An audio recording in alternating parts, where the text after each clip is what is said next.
I'm very happy to release a stamp on the occasion of the 1000th birth anniversary of the great social reformer and saint Sri Ramanujacharya.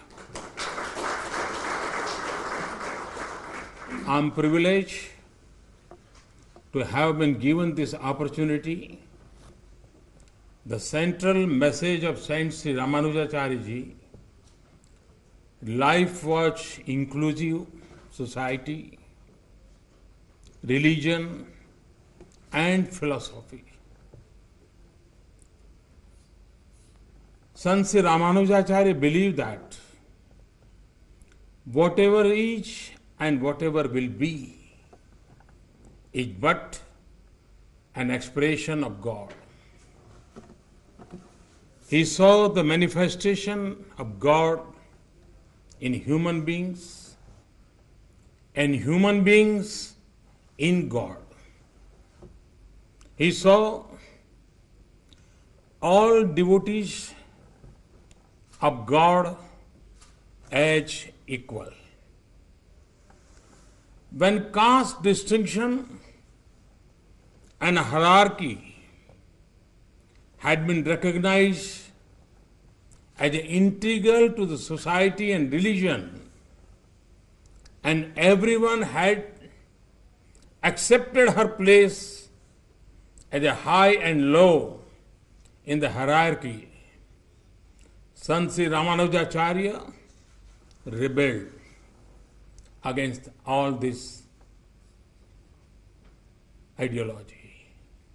In his personal life and religious teachings, Sant Sri Ramanujacharya ने सिर्फ उपदेश नहीं दिए, सिर्फ नई राह नहीं दिखाई, बल्कि अपनी जिंदगी में उन्होंने अपने वचनों को जी करके भी दिखाया। हमारे शास्त्रों में जो लिखा है, मनसा वाचा कर्मणा, इस सूत्र पर चलते हुए उन्होंने अपनी जिंदगी को ही अपना उपदेश बना दिया। जो उनके मन में था वही वचन में था और वही कर्म में भी दिखा। संत श्री रामानुजाचार्य में एक विशेषता थी कि जब भी विवाद होता था तो वे स्थिति को और बिगड़ने से रोकने और समस्या को सुलझाने का एक अलग तरीके से प्रयास करते थे। ईश्वर को समझने के लिए द्वैत और अद्वैत, द्वैतवाद और अद्वैतवाद, ये बड़े प्रचलित थे। उस कालखंड में रामानुजाचार्य जी ने इस तनाव के माहौल में, दो छोर पर दुनिया चल रही थी, विशिष्ट अद्वैतवाद का सिद्धांत देकर के कैसे लोगों को जोड़ा जाए, कैसे अलग अलग चीजों से अच्छाइयों को मिलाया जाए, इस परंपरा को जन्म दिया। हर वो परंपरा जो समाज में भेद पैदा करती हो, समाज को बांटती हो, संत श्री रामानुजाचार्य उसके खिलाफ थे। वो उस व्यवस्था को तोड़ने के लिए, उसे बदलने के लिए अपनी पूरी शक्ति झोंक देते थे, प्रयास करते थे। आपको ज्ञात होगा किस तरह मुक्ति और मोक्ष के जिस मंत्र को उन्हें सार्वजनिक करने से मना किया गया था, क्योंकि अपने यहां परंपरा है कि जब शिष्य को गुरु मंत्र मिलता है तो एक पर्सनलाइज होता है, और गुरु कहते भी हैं कि मैंने जो मंत्र दिया है वो तेरे मोक्ष के लिए है, ये तुम्हें किसी को कहना नहीं है, तुम्हें हक नहीं है। जब रामानुजाचार्य जी को भी ये कहा गया, गुरु मंत्र दिया गया, उनके लिए जीवन में जो आध्यात्मिक ऊंचाइयों को प्राप्त करने थे उसके सारे रास्ते मिल गए, लेकिन वे परंपराओं के खिलाफ और सर्वजन हिताय सर्वजन सुखाय इस विचार को समर्पित जीवन था। मनोमन गुरु की क्षमा मांगते हुए उन्होंने क्या किया, एक जनसभा बुलाई और जनसभा को कह दिया कि ये गुरु मंत्र मुझे मिला है, जिससे मुझे मोक्ष मिलने वाला है, ये मैं आपको भी बांटता हूं। और उन्होंने बांट दिया। उन्होंने कहा था कि जिस मंत्र से परेशानियों से मुक्ति मिली है वो किसी एक के पास क्यों रहे, उसका हक हर गरीब को क्यों न मिले, उसका पता हर गरीब को क्यों नहीं मिलना चाहिए। 1000 साल पहले इस प्रकार का व्यक्तित्व आज भी अगर 10 लोगों के बीच में अलग विचार रखना है तो हम 50 बार सोचते हैं यार इसको बुरा तो नहीं लगेगा, चुप रह जाते हैं, भाग जाते हैं। 1000 साल पहले सारी परंपराओं के खिलाफ कितना बड़ा जबरदस्त कन्विक्शन होगा, भीतर कैसी अंतर चेतना होगी जो उन्हें ये करने के लिए सामर्थ्य देती थी। संत श्री रामानुजाचार्य का हृदय इतना विशाल, इतना परोपकारी था। This is precisely why Swami Vivekananda spoke of the heart of Saint Sri Ramanujacharya, the large heart that cried for the downtrodden at a time when being downtrodden was recognized and accepted as a part of one's karma. Sri Ramanujacharya ji broke the subtle prejudice of his times. His thinking was much ahead of his era. In more than one sense, Sant Sri Ramanujacharya was a millennial sage who foresaw 1,000 years before the hidden and unspelled out aspirations of the downtrodden. He realized the need to include the socially included, outcasts and the divyangs to make the not only religion but the society itself wholesome and complete.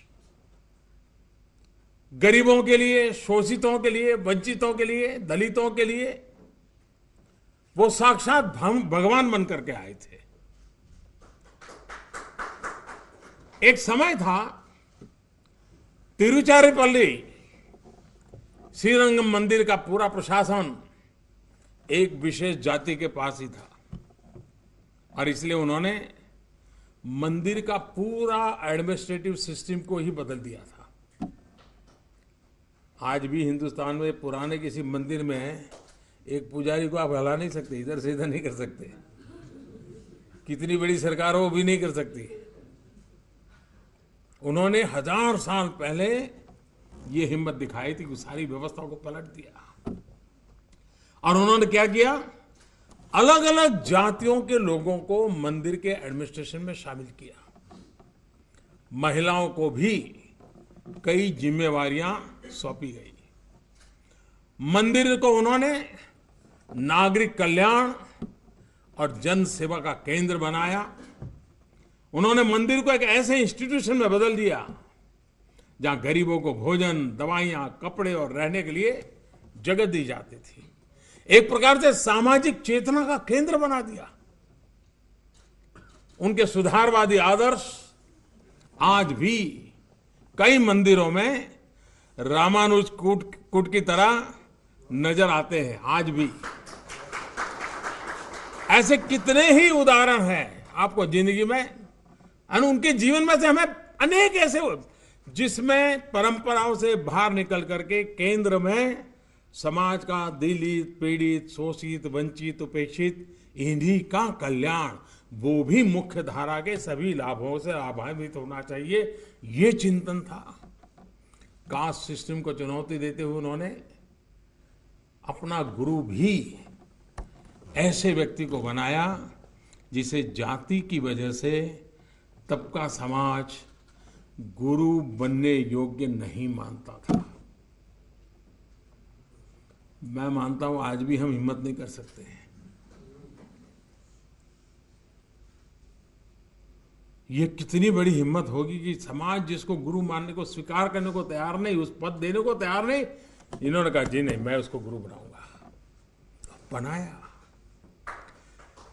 वे आदिवासियों तक गए। हमारे यहां कभी कभी कहा जाता है ना कि हमारे संत समाज के लोगों को क्या किया, तो बोले बड़े मठ मंदिरों में रहे, लड्डू खाए और जिंदगी बिताए। ऐसा नहीं था। कितनी बड़ी तपस्या की है उस समय, कितने कष्ट झेले हैं। रामानुजाचार्य जी खुद जंगलों में आदिवासियों के बीच गए, उन्हें जागरूक किया, उनकी सामाजिक जिंदगी में सुधार के लिए प्रयास किए, योजनाएं बनाई, व्यवस्थाएं खड़ी की। और इसलिए हर धर्म के लोगों ने, हर वर्ग के लोगों ने संत श्री रामानुजाचार्य की उपस्थिति और संदेशों से प्रेरणा पाई। मेलकोट के मंदिर में भगवान की आराधना करती मुस्लिम राजकुमारी बीबी नचियार की मूर्ति इसकी जीती जागती गवाह है।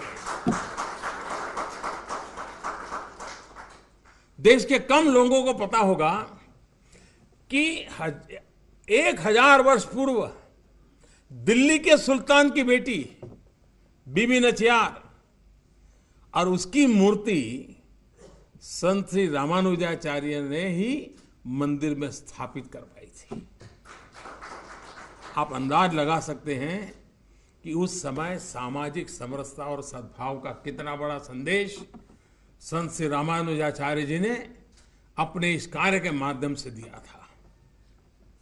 आज भी बीबी नचियार की मूर्ति पर श्रद्धा सुमन अर्पित किए जाते हैं। बीबी नचियार की मूर्ति की तरह ही संत श्री रामानुजाचार्य का संदेश आज भी उतना प्रासंगिक है। संत श्री रामानुजाचार्य के जीवन और शिक्षा से भारतीय समाज का उदार, बहुलतावादी और सहिष्णु स्वरूप और मजबूत हुआ था। बाबा साहब भीमराव अंबेडकर ने भी, बहुत कम लोगों को मालूम है ये, बाबा साहब भीमराव अंबेडकर ने भी उनके बारे में वो एक मैगजीन निकालते थे, बहिष्कृत भारत, बाबा साहब अंबेडकर। 3 जून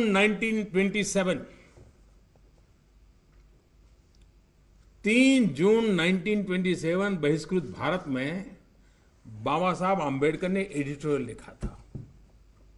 और उस एडिटोरियल ने करीब 90 वर्ष पहले एडिटोरियल लिखा था, और उसको पढ़ने पर संत श्री रामानुजाचार्य के प्रेरणामयी जीवन की कितनी ही बातें हमारे मन मंदिर को छू जाती है। बाबा साहब ने लिखा था, हिंदू धर्म में समता की दिशा में यदि किसी ने महत्वपूर्ण कार्य किए और उन्हें लागू करने का प्रयास किया तो वो संत श्री रामानुजाचार्य जी ने किया। उन्होंने आगे लिखा है कि उन्होंने कांचीपुरम नाम के एक गैर ब्राह्मण को अपना गुरु बनाया।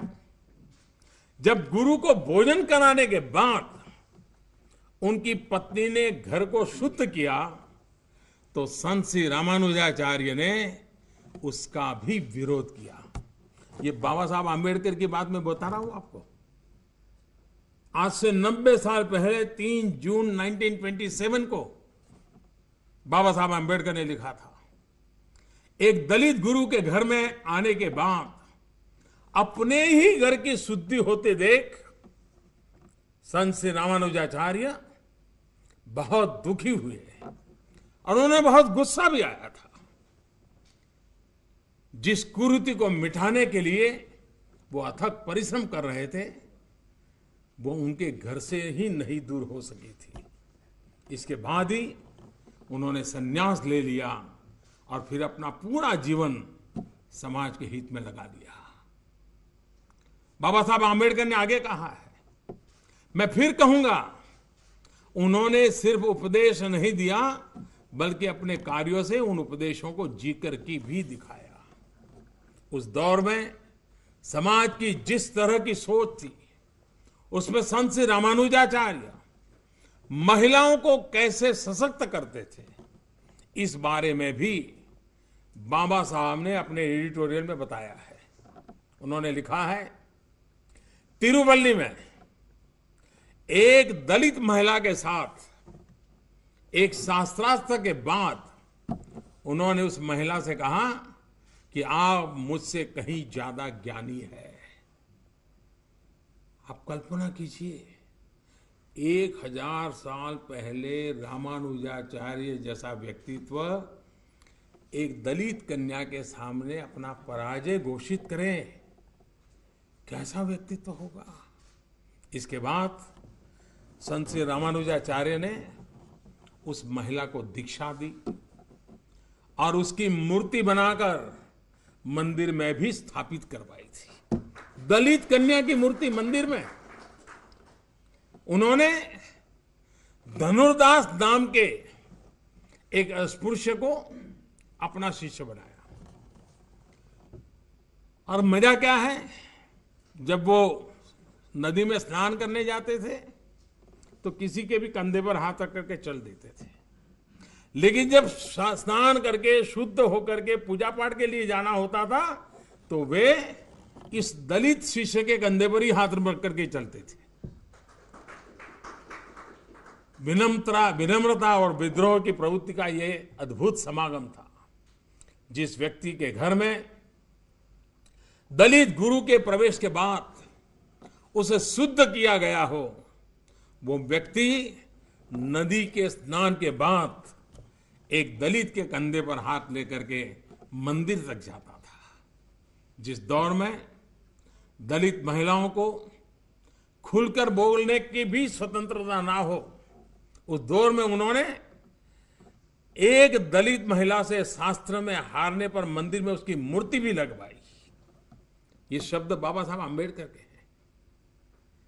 बाबा साहब इसलिए संत श्री रामानुजाचार्य से बहुत प्रभावित थे। जो लोग बाबा साहब को पढ़ते रहे हैं वो पाएंगे कि उनके विचारों और जिंदगी पर संत रामानुजाचार्य का कितना बड़ा प्रभाव था। मुझे लगता है कि ऐसे कम ही व्यक्ति होंगे जिनके जीवन की प्रेरणा का विस्तार 1000 वर्ष तक ऐसे अलग अलग कालखंडों में हुआ हो। संत श्री रामानुजाचार्य के विचारों से ही प्रभावित होकर 1000 वर्ष के इस लंबे दौर में कई सामाजिक आंदोलनों ने जन्म लिया। उनके सरल संदेशों ने भक्ति आंदोलन के स्वरूप को रेखांकित किया, तय किया। महाराष्ट्र में वारकरी संप्रदाय, राजस्थान और गुजरात में वल्लभ संप्रदाय, मध्य भारत और बंगाल में चैतन्य परंपरा, असम में शंकर देव, इनके विचारों का जन मन तक पहुंचाने के सरल मार्ग प्रचलित किए। संत श्री रामानुजाचार्य के वचन से ही प्रभावी होकर गुजराती आदि कवि संत श्री नरसिंह मेहता ने कहा था, वैष्णव वजन तो तेने रे कहिए, जे पीड़ पराई जाने रे। और जो जीवन भर गांधी जी के लिए आदर्श बन गया और जो आज भी हम लोगों को जब हम वैष्णवजन सुनते हैं तब मुझ में और तुमको किसी को पता नहीं होगा कि किस भाषा में सुनते हैं। हिंदुस्तान के किसी भी कोने में जाइए, उसको वैष्णवजन मालूम है, लेकिन पता नहीं वो किस भाषा में बोल रहा है। ये गांधी की देन और रामानुजाचार्य का चिंतन, नरसिंह मेहता की कलम और गांधी की भक्ति, आप कल्पना कीजिए। गरीब का दर्द समझने का ये भाव संत श्री रामानुजाचार्य की ही देन है। इन 1000 वर्षों में संत श्री रामानुजाचार्य के संदेशों ने देश के लाखों करोड़ों लोगों को सामाजिक समरसता, सामाजिक सद्भाव और सामाजिक जिम्मेदारियों का एहसास कराया। उन्होंने हमें समझाया है कि कट्टरता और कर्मकांड में डूबे रहने को ही धर्म मानना कायरों का, अज्ञानियों का, अंधविश्वासियों का, तर्कहीनों का रास्ता है। कितनी कठोरता के साथ कहा होगा। और इसलिए हर वो व्यक्ति जो जाति भेद, विषमता और हिंसा के विरुद्ध खड़ा होता है, वो गुरु नानक हो जाता है, कबीर हो जाता है। जो समय की कसौटी पर खरा नहीं उतरता, वो कितना भी प्राचीन क्यों ना हो, उसमें सुधार करना ही ये हमारी सांस्कृतिक परंपरा है। और इसलिए समय समय पर हमारे देश में ऐसी महान आत्माएं सामने आई जिन्होंने अपनी व्यक्तिगत प्रतिष्ठा को दांव पर लगाकर, विष पी करके, हर तरह का रिस्क उठा करके, जोखिम उठाया, समाज को सुधारने के लिए काम किया है। जिन्होंने सैकड़ों वर्षों से चली आ रही व्यवस्था को, बुराइयों को खत्म करने का प्रयास किया, जिन्होंने समाज में परिवर्तन के लिए, भारत की चेतना को बचाने के लिए, उसे जगाने के लिए अविरत काम किया। संत श्री रामानुजाचार्य जैसे ऋषियों का तप है, इनके द्वारा शुरू किए और अविरल चलते सामाजिक जागरण के पुण्य प्रवाह का प्रताप ही है कि हमारी श्रद्धा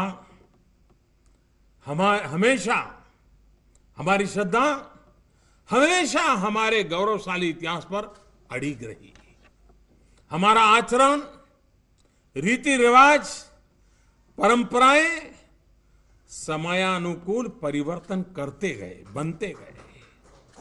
हमारी सोच हमेशा समय के उस पार रही, समय से काफी आगे रही। और इसी कारण हमारा समाज युग युग में सतत ऊर्ध्वगामी रहा। यही वो अमरत्व है जिससे हमारी संस्कृति चिर पुरातन होते हुए भी नित्य नूतन बनी रही। इन्हीं पुण्य आत्माओं के अमृत मंथन की वजह से ही हम गर्व से कहते हैं, कुछ बात है कि हस्ती मिटती नहीं हमारी, सदियों रहा है दुश्मन दौरे जमाए हमारा। दुनिया का नक्शा बदल गया, बड़े बड़े देश खत्म हुए, लेकिन हमारा भारत, हमारा हिंदुस्तान सबका साथ सबका विकास के इस भारत मंत्र के साथ आगे बढ़ता रहा है। आज मुझे खुशी है कि संत श्री रामानुजाचार्य के जन्म के सहस्राब्दी वर्ष में कई संस्थाएं मिलकर उनकी शिक्षा और संदेश को घर घर तक पहुंचा रही है। मुझे उम्मीद है कि इन शिक्षाओं और संदेशों को देश के वर्तमान समय से भी जोड़ा जा रहा होगा। You all are aware that Sant Sri Ramanujacharya had also linked fulfilling the needs of the poor with social responsibility. For instance, he got a artificial lake made, spread over 200 acres in Tondunur near Malkot. This lake continues to exist as a living example of Sant Sri Ramanujacharya's work for the welfare of the people.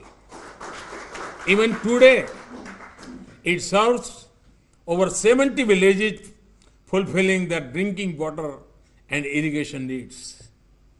आज जब हर तरफ पानी को लेकर इतनी चिंता है, तब 1000 वर्ष पूर्व बनाई गई ये झील इस बात का जवाब है कि जल संरक्षण कितना आवश्यक है। 1000 वर्ष में न जाने कितनी पीढ़ियां को उस झील से आशीर्वाद मिला है, जीवन मिला है। ये झील इस बात का भी सबूत है कि जल संरक्षण को लेकर हम आज जो भी तैयारी करते हैं उसका फायदा आने वाले सैकड़ों वर्षों तक लोगों को होता है। इसलिए आज नदियों की सफाई, झीलों की सफाई, लाखों तालाब खुदवाना वर्तमान के साथ ही भविष्य की तैयारी का भी वो हिस्सा है। इस झील की चर्चा करते हुए मैं आप सभी से ये अपील करूंगा कि संत श्री रामानुजाचार्य के कार्यों को लोगों तक पहुंचाते समय जल संरक्षण को लेकर आज क्या कुछ किया जा सकता है उस बारे में भी लोग सक्रियता से कुछ करें। I would also like to make an appeal to the leaders of the various institutions gathered here. As India enters its 75th year of independence in 2022, we are working on the weaknesses and constraints that hold us back. You too must set yourself specific targets which are tangible and measurable. आप तय कर सकते हैं कि 10,000 गांवों तक जाएंगे या 50,000 गांवों तक जाएंगे। मेरी अपील है कि संत श्री रामानुजाचार्य के राष्ट्र धर्म की चेतना जगाने वाले वचनों के साथ साथ वर्तमान चुनौतियों को ध्यान में रखते हुए मानव कल्याण, नारी कल्याण, गरीब कल्याण के बारे में भी लोगों को और सक्रिय किया जाए। इन्हीं शब्दों के साथ मैं अपनी बात खत्म करता हूं। मैं एक बार फिर आप सभी का आभार व्यक्त करता हूं कि आपने मुझे संत श्री रामानुजाचार्य पर स्मारक डाक टिकट जारी करने का अवसर दिया। आप सभी का बहुत बहुत धन्यवाद।